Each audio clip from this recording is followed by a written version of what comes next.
अस्सलाम वालेकुम viewers.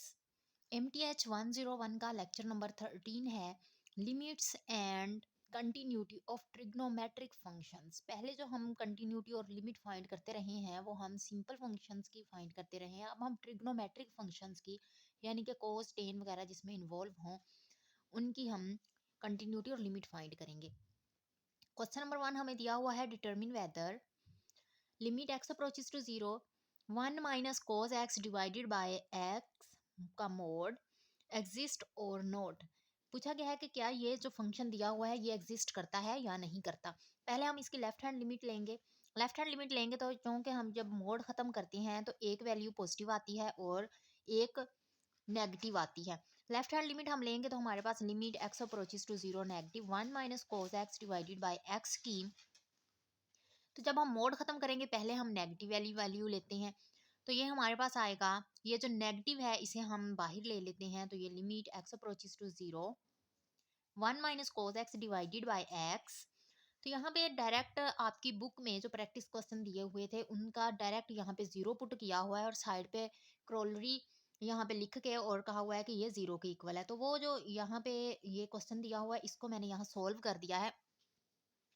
1 - cos x का फॉर्मूला होता है 2 sin² θ/2 हाफ एंगल फॉर्मूला। इसका जब हम ओपन करते हैं तो ये हमारे पास यहाँ पे 1 - cos x की जगह पे हमने पुट कर दिया 2 जो था कांस्टेंट मैंने साइड पे ले लिया और sin² θ/2 यहाँ लिख लिया। हमारे पास चौके अगर ऊपर कोई भी फंक्शन हो, साइन हो, कोस हो, कुछ भी हो, उसका जो एंगल होता है सेम वही एंगल हमारे पास नीचे होना चाहिए। तो आपको पता है इसका θ/2 है और साथ में स्केयर भी है, तो θ/2 का स्केयर मैंने डिवाइड भी कर दिया और मल्टीप्लाई भी कर दिया क्योंकि हमारे पास होना चाहिए था θ/2 नीचे। वो था नहीं, इसलिए मैंने क्या किया, नीचे डिवाइड भी किया और मल्टीप्लाई भी किया। ये भी स्केयर है, ये भी स्केयर है, स्केयर हम कॉमन ले लेंगे और sin θ/2 डिवाइडेड बाय ये वाला θ/2 वो आ जाएगा। और ये जो साइड पे θ/2 का स्केयर है ये वैसे का वैसे आ जाएगा। sin θ/2 अगर सेम एंगल नीचे हो तो उसकी जगह पे वो पूरे का पूरा हमारे पास 1 हो जाता है और ये जो 2 और लिमिट एक्स अप्रोचेस टू 0 है ये वैसे नीचे आ जाएगी। θ/2 का स्केयर भी हमने सेम लिख लिया। उसके बाद ये 2 आया, इसकी जगह पे 1, ये 2 1 ज़ा 2 ही हो जाएगा। जब हम लिमिट अप्लाई करेंगे थीटा की जगह पे हम 0 पुट करेंगे। तो चूँकि मैंने यहाँ पे थीटा लिया हुआ वैसे यहाँ पे एक्स था तो आप लोग यहाँ पे एक्स लिख सकते हैं। एक्स जितने थीटा है वहाँ पे एक्स लिखेंगे क्योंकि हमारे पास यहाँ पे एक्स अप्रोचेस टू 0 है। तो इसलिए हम क्या करेंगे, जहाँ पे चूँकि एक्स होगा एक्स की जगह पे हम 0 पुट करेंगे तो ये पूरी वैल्यू 0 हो जाएगी। 2 0 0 बन गया हमारे पास। इसलिए 1 - cos x ओवर x की जगह पे 0 कैसे आया, इस सारे को सोल्व करने के बाद 0 आया। तो इसकी जगह पे हम 0 पुट कर देंगे। अब हम राइट हैंड लिमिट भी बिल्कुल ऐसे करते हैं क्योंकि लेफ्ट हैंड लिमिट में हमारे पास यहाँ पे माइनस आ गया। अब राइट हैंड लिमिट में हम यहाँ पे जब इसे खत्म करेंगे तो हमारे पास प्लस की वैल्यू ही आएगी, माइनस की वैल्यू नहीं आएगी। तो ये भी बिल्कुल ऐसे ही हम सोल्व करेंगे जैसे ये सोल्व किया हुआ है। तो इसकी जगह पे भी 0 आ जाएगा क्योंकि लेफ्ट हैंड लिमिट भी हमारे पास 0 है, राइट हैंड लिमिट भी हमारे पास 0 है। इसलिए हम कहेंगे कि ये एग्जिस्ट करता है फंक्शन जो क्वेश्चन हमें दिया हुआ है। क्वेश्चन नंबर 2 हमारे पास है, find the interval on which the given function is continuous. ये आपको फंक्शन दिया हुआ है y equal to x plus two divided by x square minus 3x minus का 10। वो कह रहा है कि इंटरवल फंक्शन इंटरवल फाइंड करें जिस इंटरवल पे ये कंटिन्यूस है। तो जो नीचे वाली वैल्यू है हमने चेक इसको हम 0 के इक्वल रख लेंगे। तो देखें it is continuous only denominator is 0। वो कह रहा है ये तब कंटिन्यूस हो, हम कह सकते हैं जब ये वाला जो है हम इसे 0 पुट करें। जब हम इसे 0 पुट करेंगे, जब हम उसके बाद हम इसे सोल्व करेंगे 10। ये हमारे पास क्या है, क्वाड्रेटिक इक्वेशन है। यानी कि क्वाड्रेटिक इक्वेशन ऐसी होती है जिसमें पहले एक्स स्क्वायर हो, फिर एक्स वाली वैल्यू हो और फिर कांस्टेंट वैल्यू हो। तो लास्ट वाली वैल्यू को फर्स्ट वाली वैल्यू के कांस्टेंट के साथ मल्टीप्लाई करना होता है। 10 1 10 आया। ऐसा टेबल पढ़ें जिसपे 10 आए।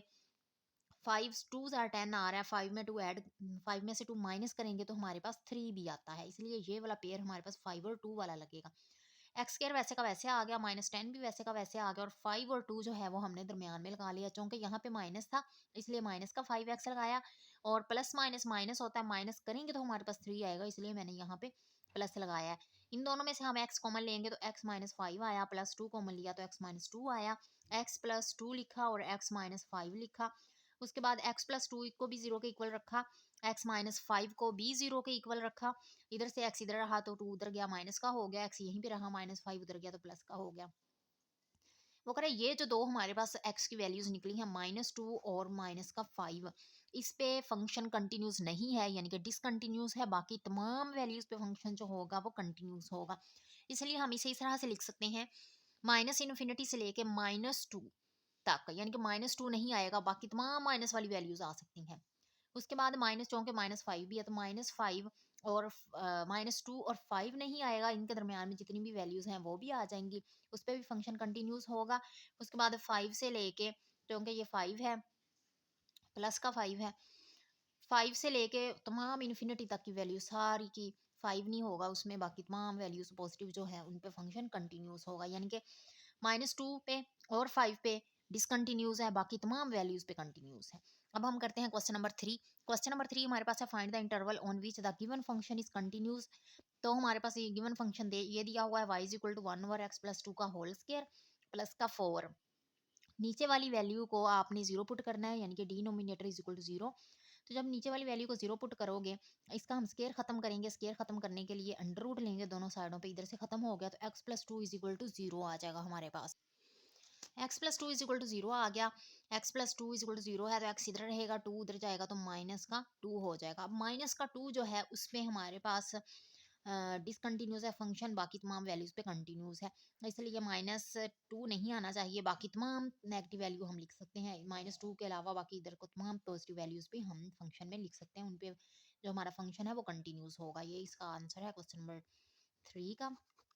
अब हम चलते हैं क्वेश्चन नंबर 4 पे। क्वेश्चन नंबर 4 है, compute limit x approaches to 0 sin 3x/4x। तो जैसे मैंने आपको पीछे वो क्रोलरी में बताया था कि अगर ऊपर थीटा है तो नीचे भी थीटा ही होना चाहिए, अगर ऊपर 3x है तो नीचे भी 3x ही होना चाहिए, तो हम कह सकते हैं कि ये 1 के इक्वल है, तब ये 1 के इक्वल आएगा, यानी कि सेम हमारे पास एंगल होना चाहिए नीचे भी। चूंकि ये 3x है और नीचे हमारे पास 4x है, इसे आप जीरो नहीं कर सकते, तो आपने क्या करना है, ये जो 4 है इसे आप साइड पे कॉमन बाहर ले लें, 1/4 और लिमिट x अप्रोचेस टू 0। ये हमारे पास ऊपर है 3 sin 3x, नीचे सिर्फ रह गया x, तो यहाँ पे 3 होना चाहिए हमारे पास। 3 लाने के लिए हमने क्या करना है, 3 को बाहर मल्टीप्लाई भी करें और नीचे डिवाइड भी करें। अब देखें ये 3x है तो ये नीचे भी 3x हो गया, और ये जो साइड पे 3 लिया हुआ है इसे आप इस साइड पे ले आए तो ये 3 1 जार 3 हो जाएगा, और हमारे पास यहाँ पे रह जाएगा sin 3x ओवर ये वाला 3x। अभी मैंने आपको बताया अगर सेम हमारे पास एंगल हो तो वो हमारा क्या बन जाता है, 1 बन जाता है, 1 के इक्वल होता है, तो इसलिए 3 1 जार 3/4 जो है वो हमारा आंसर आ गया। क्वेश्चन नंबर 5 है, compute limit theta approaches to 0 cos 2 theta plus 1 divided by cos थीटा। हमारे पास यहाँ पे क्वेश्चन है, टू कोस टू थीटा का हमारे पास फॉर्मूला होता है 2 cos² थीटा -1 और +1 वैसे का वैसे आ जाएगा, और -1 और +1 दोनों कैंसिल आउट हो जाएंगे, तो हमारे पास बच जाएगा 2 cos² divided by cos theta. एक कोस से कैंसिल हो जाएगा तो ऊपर हमारे पास रह जाएगा 2 cos, 2 को आप कॉमन ले लोगे तो यहाँ पे हमारे पास cos थीटा रह जाएगा। जब आप अप्लाई लिमिट करोगे तो थीटा की जगह पे 0 पुट करोगे तो cos 0 जो होता है हमेशा 1 होता है, तो 2 आंसर 2 जो है हमारे पास आंसर आ गया। Okay, next question, next video देखने के लिए आप हमारे चैनल को सब्सक्राइब करें, वीडियो को लाइक करें और बेल आइकन पर भी क्लिक करें ताकि हर नई वीडियो आपको मिले सबसे पहले। ओके, अल्लाह हाफिज़।